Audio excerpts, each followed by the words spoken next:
Hello and welcome to the latest episode of STEELS Talk with me, your host, Adam Alcroft. I just want to apologise for the long wait for a new episode. We had a few things we wanted to improve on from the last few, and it just took us some time to get some new technical details in place, but everything is ready now. And trust me, it has been worth the wait. That's because today's guest is Stefan Zoll, one of Stocksbridge's best ever strikers and probably most enigmatic figures. Today he talks to me not just about his time with the STEELS, but also the conspiracy theories about him when he played in Sudan, why he felt he was different to other footballers, and his love for Brazilian Jiu-Jitsu. So let's get on with it, and welcome Stefan Zoll to the show. So thank you very much, Stefan, for joining us today. And my first question has to be, what country am I talking to in right now? Because you seem to always be in some other brilliant place in the world. Well, I actually recently moved back to England after many years away. Actually, it was almost 15 years I spent in the Middle East, in one country or another. But the vast majority of the past, since 2008, I was in Saudi Arabia, living, working over there. And so it was about 2 years ago I returned back to England. It's been a long time. I'm just getting used to being back in England again. So what is it like living in Saudi Arabia? Because it's a place where more and more people seem to be going now. What is it? Is it a huge culture shock when you move there, and how different is it to living here in the UK? Well, that's. I mean, it's definitely an interesting story because when I first arrived in Saudi, it wasn't actually the first time I was there. I first went in 2003 as part of a sports exchange program. It was something I got connected into with my university, and I went over as an ambassador representing football from the UK. Back then, it was a very, very different place to how it is now. It was one of the most isolated countries in the world. You could put it alongside pretty much North Korea, and yeah, it was North Korea, Saudi, Iran. It was basically like this. These are pretty much the most isolated countries in the world when it would come to simply being able to visit them. And Saudi Arabia was no different then. For example, there were no tourist visas when I first arrived, so you couldn't simply decide you wanted to visit Saudi Arabia. You would have to have a work visa or some kind of special invitation visa, business visa, or something like this. So, yeah, in that respect, you were going into the complete unknown. There were restrictions on the media, for example. There was very little known about what was actually happening inside of Saudi Arabia, other than by accounts from Saudis who had, for example, left for one reason or another, or had been traveling. So, yeah, there was a huge difference in the way the country has changed since the days that I arrived, the early years, and then the recent changes that we've seen there now, where you have major sporting events happening, you have massive boxing matches happening. Just the whole change of society there has been very, very rapid within the past 20 years. So, yeah, huge changes. Quite coincidentally, before going into this podcast, I actually ended up listening to quite a few interviews with some of the footballers who've gone over there with, the Saudi, I think it's Super League, isn't it? That's been getting bigger and bigger. What would be your advice to any players that are going to move over there, having obviously knowing what footballers are like, and how can they better just do it in Saudi Arabia and make the most of the extra money that's on offer over there? Yeah, well, it's as I said, the changes that have happened in recent years mean that the lifestyle there it's not inhospitable, for example, to footballers in certain senses, in terms of the modernity of life, the way that you would go about your daily life. It's definitely a lot different now than it used to be. So, but then at the same time, you don't have access to certain lifestyle elements that some footballers might like to. For example, nightlife is very different. There aren't really nightclubs as such, if that were your thing, for example. Although I don't know, it seems quite risky for most modern footballers to go out to nightclubs these days. But Yeah, it really depends on the type of lifestyle that you would be willing to live. I think that's one of the big things. If you like a life of luxury, though, for sure, Saudi is a place where you can enjoy a very luxurious lifestyle. It isn't just Saudi Arabia that you have been to in your life. It seems like you've gone across the world. You don't just pick the places that have package holidays from Hayes Travel. Could you tell us about why you go to all these unique places in the world rather than just the beaten track? My interest in travel started really from a young age because, as you may know, my father was German, and I would travel to see him in Germany when I was very young.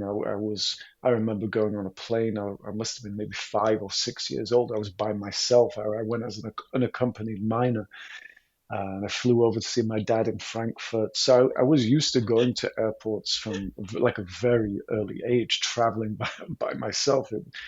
As strange as that is. And so it gave me an interest in the world, and I saw something a little bit different than my hometown of Leeds, which was where my mum was from. That pushed on into my adult life when I became very interested in languages after my professional football career ended, and I was thinking of studying a language so I could have the opportunity to travel to different countries. I whittled a choice down between Chinese, Japanese, Russian, and Arabic. I looked at all of those languages before applying to university to study, and I ended up deciding on Arabic. It seemed like the most politically relevant because I started that degree in 2002, which was a year after September the 11th happened, which was 2001. So there was a lot of focus on the Middle East and the politics of the Middle East. So Arabic seemed like a very pertinent language to study at the time, and that effectively connected me to the Arabic speaking world for the next 20 plus years, essentially speaking. So yeah, it took me to different countries. I lived in Morocco for a year, for example. I studied Arabic there. I did volunteer work in Sudan for a period of time. I cornered MMA fighters in Jordan. I competed in jiu-jitsu in Saudi Arabia. I also went to Syria before the war. So yeah, kind of all over random Arabic-speaking countries I ended up visiting for one reason or another.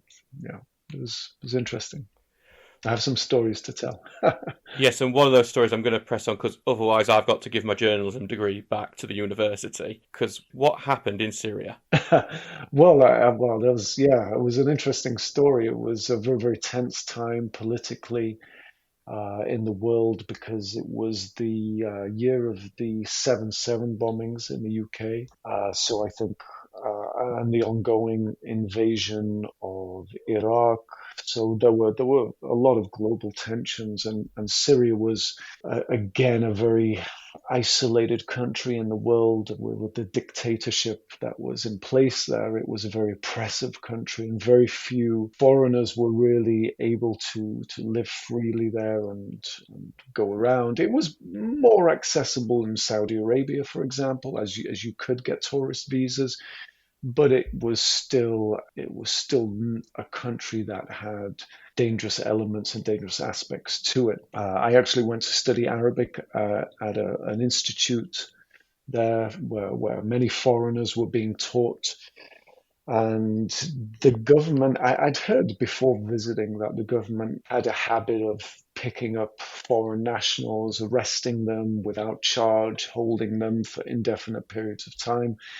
But I kind of always assumed that this was mainly the people from Arab countries or not necessarily European visitors or Western visitors, so to speak. But unfortunately, that wasn't the case in in my case, and I was picked up by the secret police from an apartment where I was studying, and they came with Kalashnikovs, plain clothes. I thought I was being kidnapped to start off with. So, and at that time, I'm not sure how if you remember these things, there were some very difficult times happening in Iraq with foreign nationals being kidnapped and treated in the most heinous ways. So I feared that I may endure a similar fate. I was taken to a police station. It was actually the home of the secret police. They were very notorious for torturing and disappearing citizens of Syria and many citizens of other Arab countries. And this was standard practice, and it was always something people understood happened. But because Syria was such an isolated country, there was no response from the international community when these things happened. Because unless it was a Westerner, it was often people would turn a blind eye to these type of things. So yeah, they took me to this secret police, the home of the secret police. It was in a suburb of Damascus. They held me in a police station for 3 days. I I witnessed with my own eyes the torture of Syrian nationals, what I presumed were Syrian nationals from their appearance and the dialect that I heard them speaking. And it was a super traumatic time. I was interrogated relentlessly for that period of time, but I think it was my British passport that eventually saved me because they released me unceremoniously, dumping me onto the street after 3 days of interrogation. So yeah, I think just having my British passport at that time was sufficient enough to just keep me safe. But there are many other people that have disappeared indefinitely after visiting such places. So I have to consider myself lucky on that adventure. And just from when I've read about this story before, this was in 2005. So was this in the summer in between playing for Stocksbridge Park Steels? It was probably yes, probably yeah. So while all the other lads were probably out in Mallorca and stuff, you were in Syria having this awful traumatic experience. Did you tell any of it when you got back to training? No, no, no, no. There's no. These are not. I guess these are not changing room stories. It's not the traditional football banter. I never lived the traditional football banter type of lifestyle. I was always amazed at the banter of the guys and the way it was a funny thing. But I don't know. I was always doing something different or engaged in my mind in another place. So yeah, it wasn't a story that I shared widely actually. But when you were in these trips abroad, you did play some football. I saw you played for Al-Hilal in Sudan, which for our listeners, that is the biggest club in Sudan. They play in the African Champions League, and also at Magraba Yes. Fez in Morocco. That stadium's up for Yeah. consideration for the World Cup in 2030. What's it like Oh playing in wow. Yeah. Africa? That was an incredible experience actually. Yeah. When I went to Sudan, it was just that was phenomenal. Well, first of all, you have to deal with playing in a heat that is the type of heat you can't possibly imagine. But it was I can't even begin to describe the experience. It was really wonderful. Different from Stocksbridge, the To be able heat. to play. Yeah, absolutely. Yeah, yeah. Not like those cold, rainy nights up in Stocksbridge. It was a different ball game for sure. Of course, you have different types of pitches. The condition of the pitches was less than optimal a lot of the time. But there were some incredibly skillful players there, and a love for football is something universal. Of course, you find that in every part of the world. And there was a similar experience in Morocco. I actually started playing street football whilst I was there in Morocco, and I would play some incredible like five-a-side pickup games in random parts of the city with kids who were just obsessed with football. They would play day and night, and I had a great time there. Eventually jumped in with Al-Maghrib. I played there for it was only a few weeks actually because I was trying to fit it in around my studies. But I was playing with the first team, had some training sessions there, and they were incredibly skillful as well. In Morocco, there were some incredible players there. It's Yeah, of course, football is the global language. It connects people in so many different parts of the world. So it was great to see and experience those. What were the atmospheres like that? Because I've seen some of the clips of Africa, and that seems to be where Europeans have the most experience, and they're brilliant. And Moroccan football in particular, I've seen the Casablanca derby footage, and that just looks Yeah. insane. Were the atmospheres just brilliant when you were there? Of course, yeah. Football is something huge in those countries. It unifies people. It gives them something special to focus upon as well. And entertainment is very different there as well. There isn't a huge, for example, theatre or cinema culture there. People don't really have much to do outside of sporting events and in particular football. So it's easy to see why football gains so much attention in those type of countries. Football is, of course, huge. Amazing, amazing atmospheres. And while you were at Al-Hilal, what was this conspiracy theory that started about you? Yeah, this was great. There was a rival team in so the city I was staying in was called Khartoum, and there was a rival team called Ittihad, and they wanted to they didn't want Al-Hilal to have the prestige of having a foreign player playing for them because they had no European players playing for them at the time. So they were trying to find a way of discrediting me whilst playing for them, and they came up with this story because I spoke some Arabic at the time. Actually, it was I think that was 2003, so I was only in the second year of my Arabic degree, so my Arabic was it's pretty bad at that time, you know. But they came up with the story that I was actually an albino Sudani or albino Sudanese guy, uh, and that I just was speaking Arabic, and they just found me and were trying to pass me off as this European player, whereas I wasn't really a European player. So that was actually a published story in the newspaper. I wish I still had it. I saw it. It was really hilarious Did, did that get propaganda, you know. did that get any traction? Did anyone actually believe that, or did you have to deal with that as a problem? Well, People coming up to you and say you're not really a European. well, the thing is, remember, this was 2003, so you didn't have mobile phone. There was no internet. There was nothing. So, like, people would read this in the newspaper, and they would have some credence, right? They would think, okay, maybe he is a Sudani albino, you know. That's it. So yeah, It's just absolutely mad. This is a personal love of mine. All this football that's happening in countries you don't think of usually. I listen to a lot of podcasts on it, and it's just fascinating to hear all these stories from the countries again you yeah, don't hear much. And you're great. You can actually watch it on your phone now. There's an app for watching football in right. That's Sudan. crazy. Yeah, Yeah, FIFA Plus, by the yeah, way, for it's anyone who's interested. crazy. But we'll move on to more familiar grounds, onto Stocksbridge itself. How did the move to Stocksbridge come about? It's a little bit hazy, to be honest. You're talking quite a few years ago. As I mentioned to you, I played professionally. I mean, I left school at 16. I signed for Barnsley in the YTS system. I had spells at Tottenham Hotspur. I was in the reserves at Tottenham during the time. Christian Gross was the manager. They had Jurgen Klinsmann playing up front, and so I had 6 months spell at Tottenham. Then I also had a spell at Crystal Palace as a youth in the reserves. Terry Venables was the manager at the time.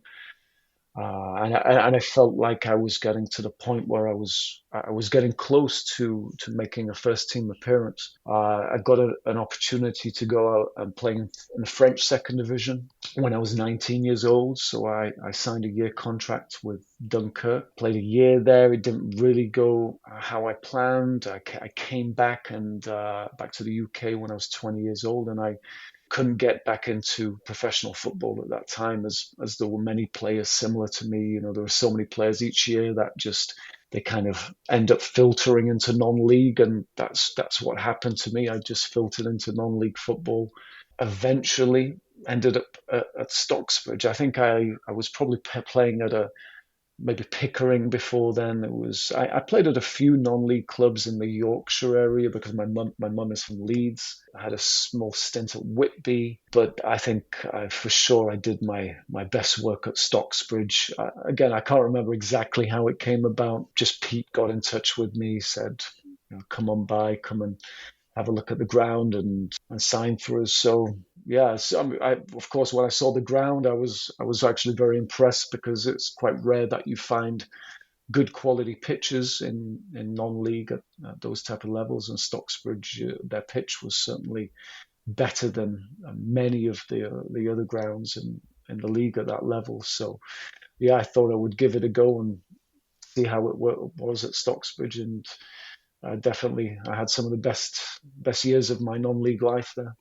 Yeah, so we talked to Peter Rinkovic a bit back, and he raves about you, says you were one of his best players. Is what when you went into the dressing room and saw what the other team, what were the players that you remember particularly from that time, and what did you think of the rest of the team? Well, Pete had a really great team at that time. I think it was even he during my period there, even it just started to he just made some really amazing signings, and he managed to really gel the group of players that they had. I can't actually remember many of the names, but Stephen Hawes, honestly, I can't recall many names, but there were some really great players of just so much quality. And I know we had a really good team at the time, and we had a lot of success, and the players were really great. It's quite rare that you see that at non-league level, such a collection of good players together. I think we could have just done more. We just maybe it's always difficult, I think, for non-league clubs to keep players in at semi-professional level. It's difficult to just keep teams together, I think. But Pete did a great job during that time, and he got together just a group of really great players, and I had so many great memories playing there. Well, you did play alongside our current management team of Ian Richards and Andy Rain. Do you have any particular members of them? I think Andy Ring's copied your style in terms of your hair and the beard and everything now. I think, Yes, yeah, Andy Ring, of course. Yeah, I remember Andy, of course, and Andy was my strike partner for much of the time as well. Maybe my final season or one of the seasons I remember. Yeah, so he was a big, strong, classic striker. So he was quite a good complement for me to play with as well. I enjoyed playing with him. Yeah, I just like to get the ball and just take everybody on and score. I wanted to score beautiful goals. That was my that was what gave me the most pleasure, scoring beautiful goals. yeah. And on that, I've been asking around a lot of the people who were there about their memories of you. And Peter Rinkovic mentioned this particular one as well in the podcast a few episodes ago. There was a goal against Marine. It's been brought up a few Yeah, times. yeah. This one. This is the one where apparently the ball got cleared to you after a corner, already down to 10 men because Duncan Richards has been sent off, and you've gone past a few players and scored to beat Marine in the semi-final of the League Cup and get to the final of what one of the biggest finals Stocksbridge has ever been in. What do you remember Yeah, I of that remember it goal? well. Yeah. Oh, I remember both goals really well. I knew it was a big game. Those were the type of games that I wanted to play in because I always believed that I could play at a higher level, and I wanted to. Obviously, I had played professionally. I'd played at a high level, and I still believed that I could make it at a high level. It was just getting the opportunity was always a challenge for a young player. But that game against Marine, it was just a beautiful game. The second goal, I remember the first goal. I remember the second goal. I remember the player being sent off. It was a great game. It was a classic game in the history of Stocksbridge for sure. It was an honour to be part of it. And scoring, yeah, the second goal was amazing. And I always made sure when I scored the big goals, I would go and celebrate with Pete, because I kind of I like to make him happy. I like to make the team happy. I like to score the goals for the team. So yeah, that was a beautiful moment. I will never forget it for sure. Is there any other particular memories from playing for Stockbridge that just you remember very fondly?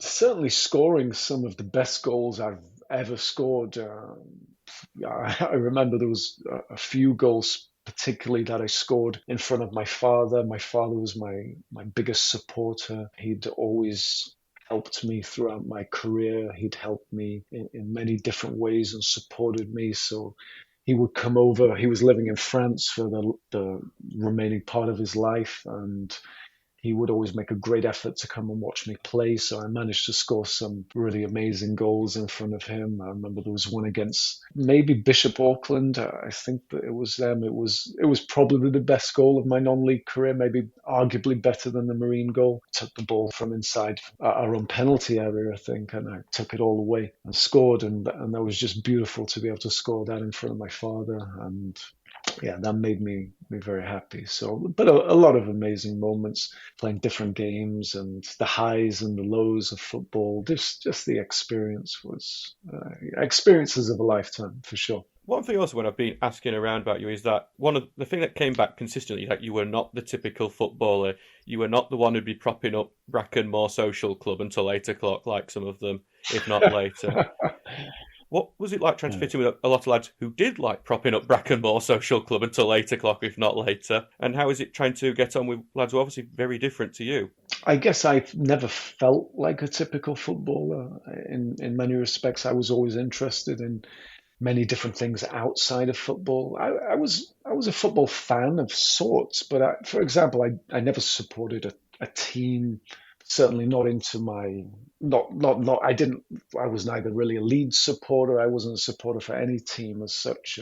My dad, my dad liked the German teams. He, for example, liked Bayern Munich, but he was from Frankfurt. He loved to watch any German team he would watch. But yeah, I didn't have a particular bias as such for any team. So it was a learning experience for me, really being around footballers and the mentality involved. It was difficult at times because I guess I didn't feel I was connecting with people and as such. It was only really when I got into martial arts that I started to see things a little bit differently about relationships with people and connecting with people and understanding the human experience. But yeah, I never had any issues getting on with the team. I loved the humor. The football banter was always something amazing, and I had some great experiences. Because this seems to be something Peter Inkovich wanted was this like team morale boosting, which he did do by making sure you couldn't leave the bar. It seemed like a great atmosphere in the team at the time. Was that the thing you enjoyed the most, or was it just playing on the pitch and scoring those fantastic goals? Of course, the atmosphere was amazing. There were some real comedians in the team. The team bus rides were ridiculous stories of all kinds of bizarre nights out, drinking, women, and so on.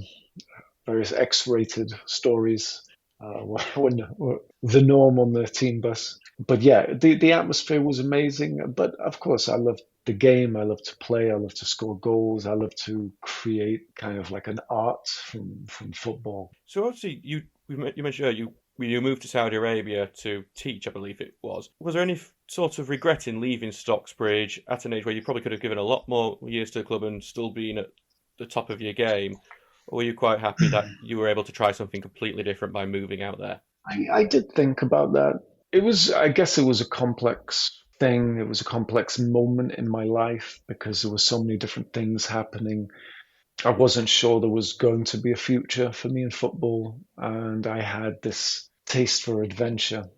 So I realized I wasn't living a normal life already. I didn't grow up living really a normal life. You know, my father was a classical musician. He wasn't like a normal person. You know, so my childhood felt always a little bit different, and I wanted adventure.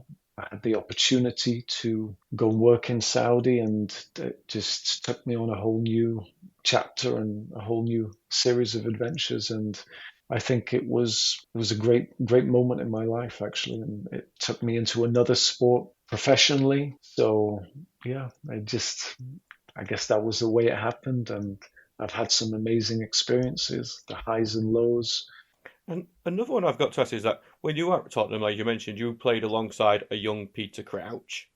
He was in the Yeah, system at the yeah, same yeah, time. At Stocksbridge, you were just seeing the rise of a certain Mr. Jamie Vardy. yeah, yeah. Which one did you think would be go on to be the better player? Because obviously both went on to be incredible. Yeah. Well, I remember Jamie very clearly. I don't know what it was that stuck with me about him. I think he was actually playing midfield when he was playing at Stocksbridge, if I remember rightly, and you could see he had raw talent, but in a similar way to Peter Crouch, when I saw him playing, I just remember Peter Crouch standing on my foot, when, in a tackle once. He was just so awkward. He was kind of like he was so skinny. As imagine a 16-year-old, 7 foot tall guy. He was really skinny. You could see they were just trying to work with him, and I thought this guy's never going to be a player.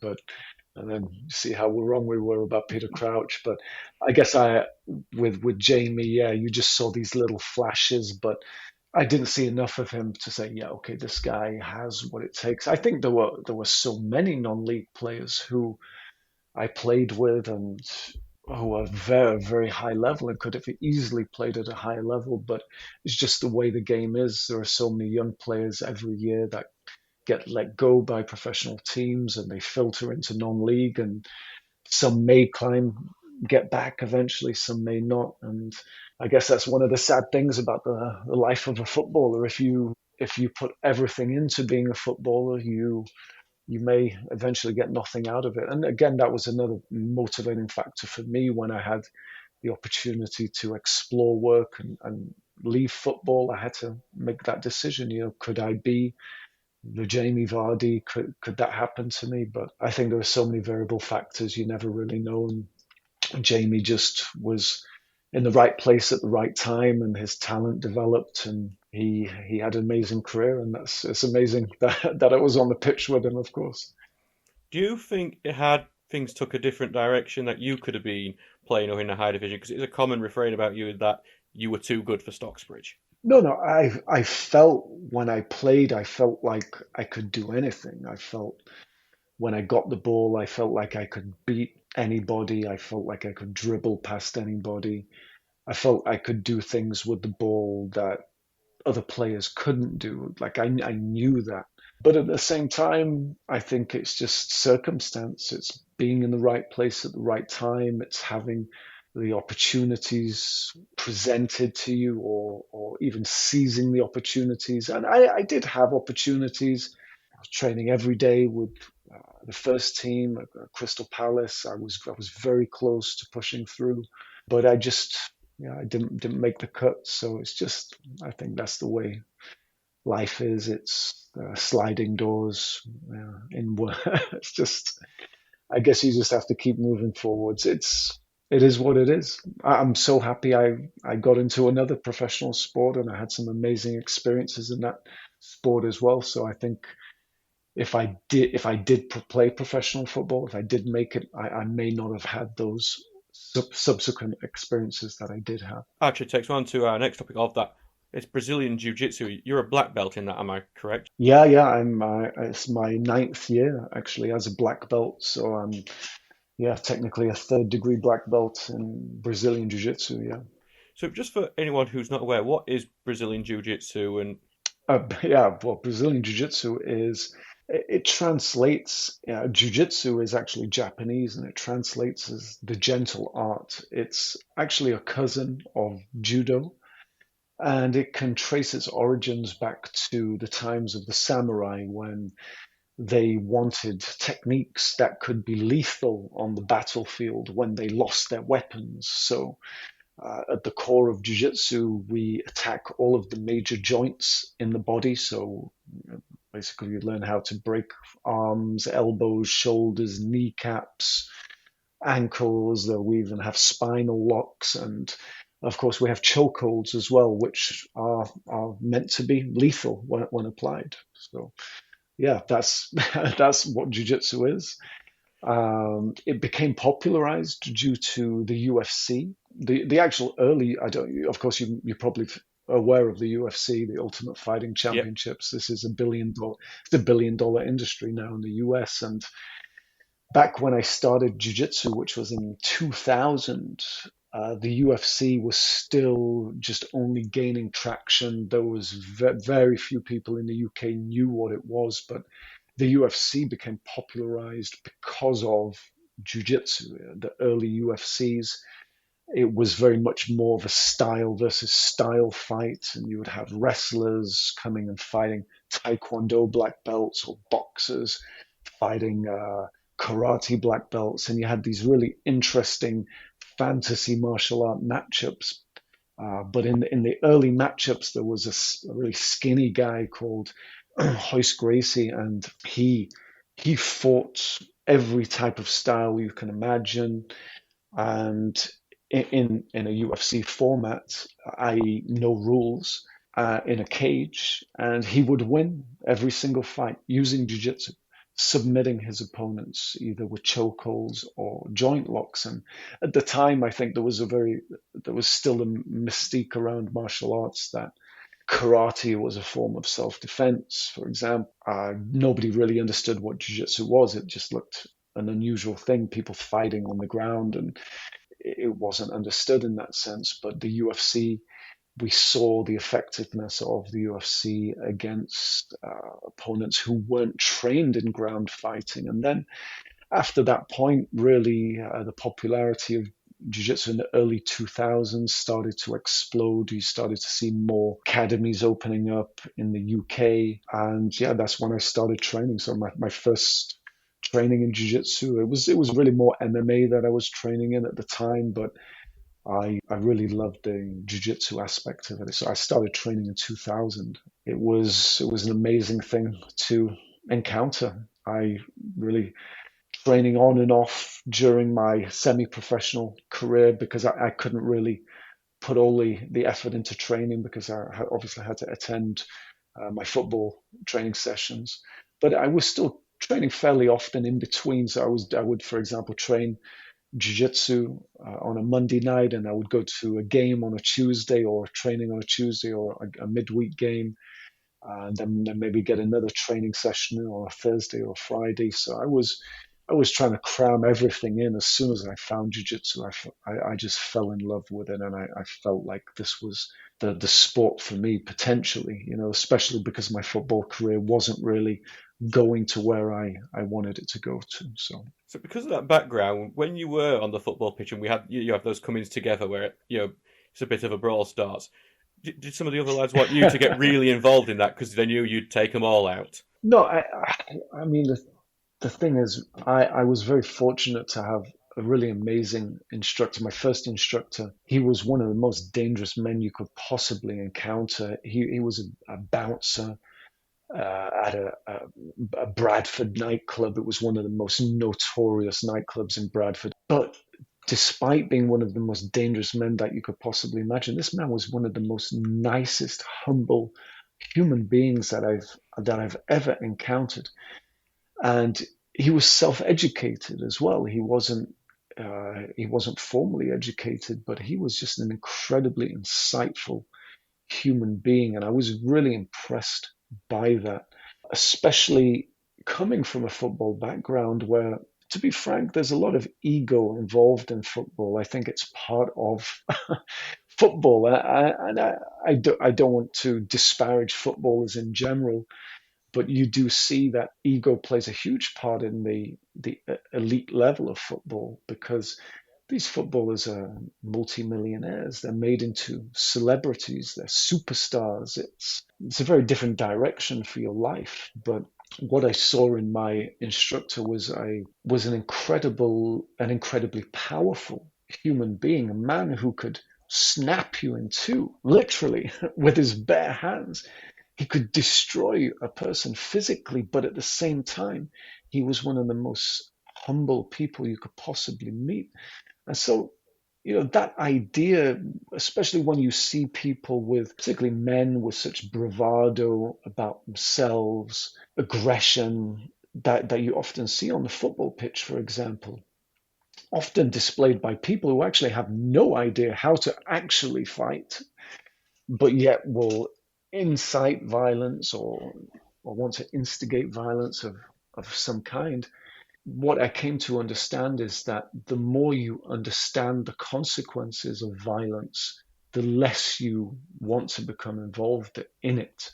So the more I started to train in jiu-jitsu, the less I thought of violence as something profitable in any situation, because the ultimate reality, especially when we're talking about the idea of self-defense, is to avoid violence at all costs.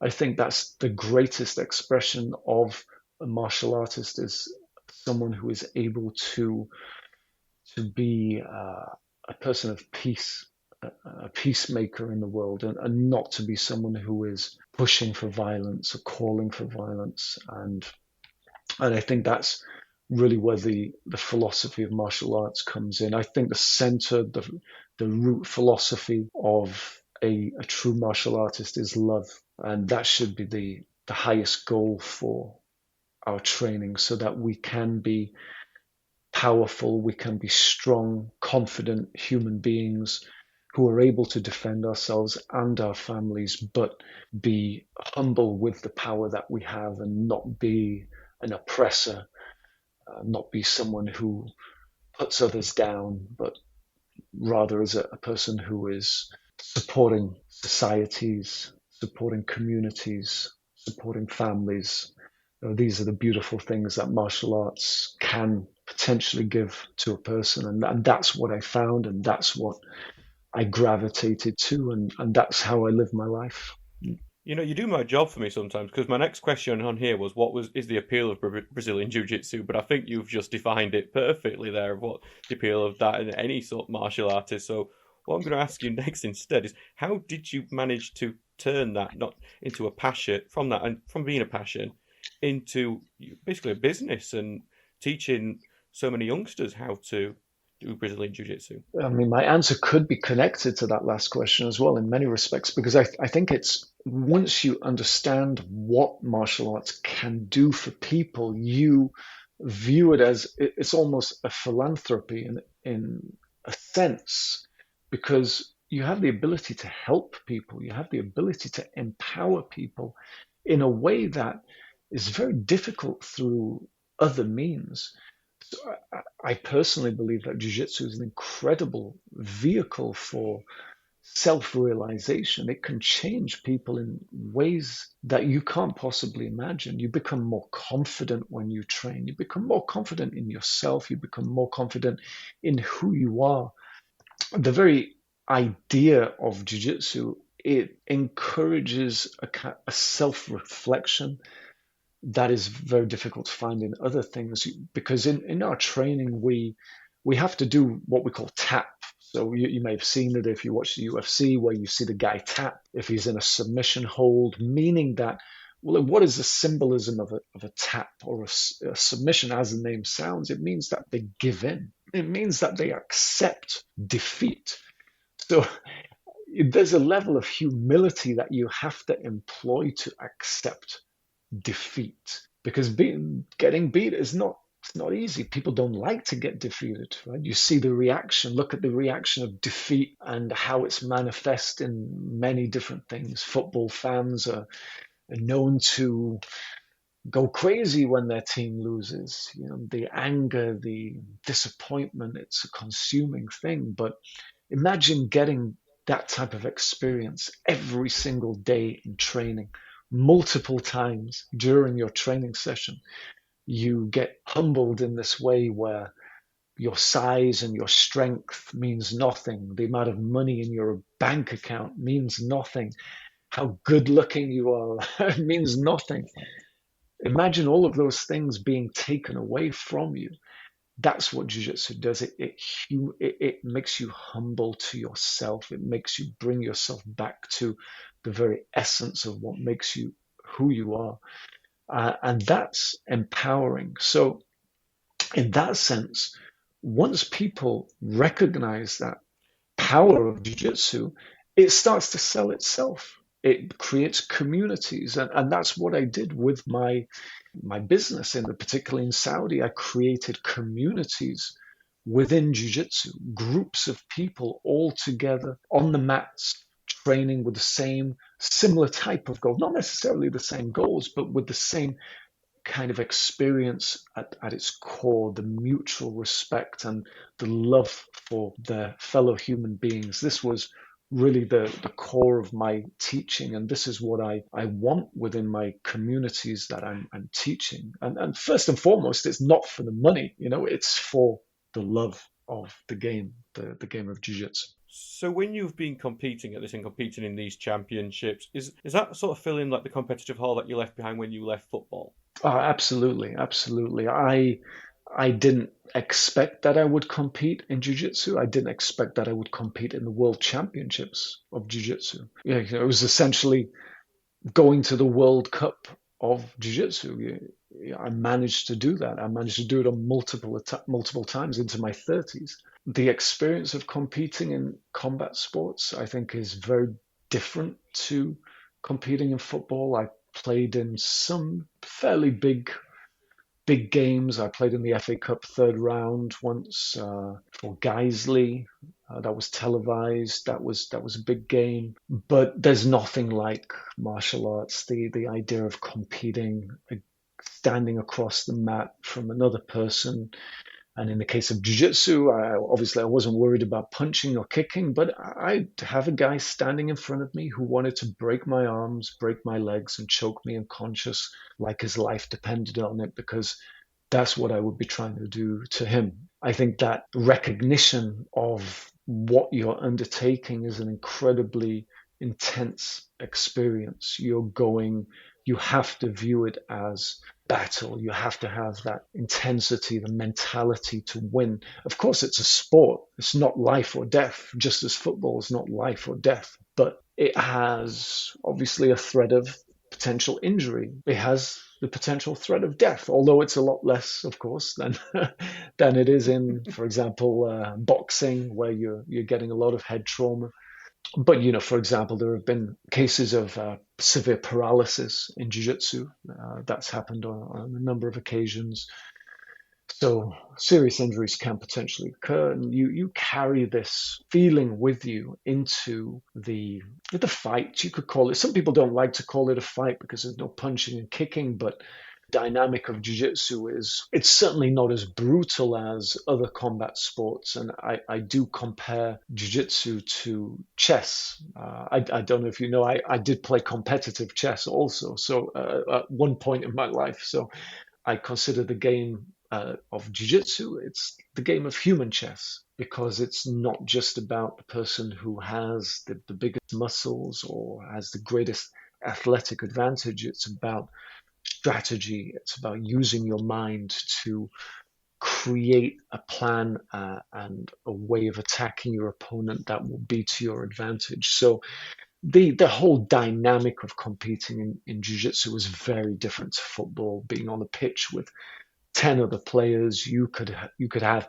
the greatest game ever, but your team still lose, or you could play really bad and your team still win. In football, there was, these dynamics were always about the team and the team cohesion. But what really attracted me to jiu-jitsu was that I knew that winning and losing was very much in my hands. I knew that I could win if I trained hard and I had the right mental approach each fight. And I knew I would lose if I didn't have those things present. And if I lost, it would be because I lost to the better fighter. And that dynamic is really unique to combat sports, where you stand across the mat from another human being in combat such as that. It was a truly profound and life-changing experience to be able to do that. And of course, I thankfully competed multiple times. I won some, I lost some, and and I carry those experiences with me everywhere I go. And that's what I say these things to my students. If you can go and do these things in your life, you can go and compete in something, combat sports, everything else becomes easy. Everything else becomes easy. Things at work, and you have a boss who's treating you poorly, you have difficulties in different parts of your life. If you can navigate high intensity, high pressure situations such as competing in combat sports, I think everything else in life becomes a lot easier. So, yeah, amazing experiences, and I'm so grateful to have lived the different lifetimes that I that I feel that I have. Having played football and competed in martial arts, these are things that are truly incredible experiences. The last person we had on was a footballer called Jordan Lemon, who also plays cricket at a decent level. We asked him the question of football or cricket, and he picked football. So we've got to ask the similar question to you of jiu-jitsu or football. Yeah, jiu-jitsu, yeah. I mean, I thought it was has going to be. Well, it's ironic because, like I said, I always felt like I could be competed at the highest level. I really felt at the time, during my peak days, I really felt like I could do anything in football. And of course, if I did make it in football, it would have made me a far wealthier man than jiu-jitsu has made me. But at the same time, I've had such incredible experiences through jiu-jitsu. I've met such incredible people. I think what I've gained from that is worth more than money. It's worth more than anything. These human experiences are really what defines us and defines the time that we spend on this earth during the short time that we do have. And yeah, I'm grateful that I've been able to have these experiences in jiu-jitsu in particular. We got a message from one of your former teammates, Jazz Colliver. Oh yeah, I remember Jazz. Okay, yeah. He's issuing you a challenge. He wants to grapple you because he's convinced he'll have you, and that's his quote. Would you accept that challenge? Yeah, of course. Yeah, it'd be an honor. It would be a very humbling experience to experience the level of Jazz as he takes me, as he says. Yes, I'm open anytime. So that's our next Stocksbridge Park Steels fundraiser. That's going on pay-per-view, live from Brackenmore. I'm sure we can organise it, and I'm sure we'll find some entertainment for the others for after the 10 seconds after you take him. No. I'll be nice to Jazz. He was good. He was a good player, so I'll let him beat me, I think. Well, I think the last time he managed against Stocksbridge, he beat us. So, you can maybe one submission. That hurts a bit. We'll get one back for Stocksbridge, yeah. Stefan, this has been absolutely brilliant. You've lived one of the most incredible lives of anyone I've ever talked to. That's no offense to anyone else who's been on podcast, but you just seem to have lived like 50 lives for all of us. It feels like it sometimes, yeah. But it's been absolutely fascinating to talk to you. Thank you very much for giving us a small part of your time, and I'm sure everyone will be getting in touch with us to how incredible this will be to listen to back. Yeah, I really appreciate it. Thank you so much for your time. Much love to everybody at Stocksbridge. I had such wonderful days there. I'll have to visit sometime. I'm based in London at the moment, so I'm teaching jiu-jitsu down there. That's where my academy is, but hopefully next time I'm up north, I will sure try to visit Stocksbridge and catch up with everybody there. I'm waiting for the Legends game. Apparently there was a Legends game scheduled maybe a couple of years ago, and I actually got a call about it, but it never materialized for some reason. But if there ever is a Stocksbridge Legends game, I would love to be involved in it. We'll absolutely put that invite out should we manage to get another Legends match underway. It is, the end of the 40th anniversary next year in 2026, so maybe we can get something for that. But Stefan Zoll, thank you so much for this. It's a pleasure, Adam. Thanks for having me.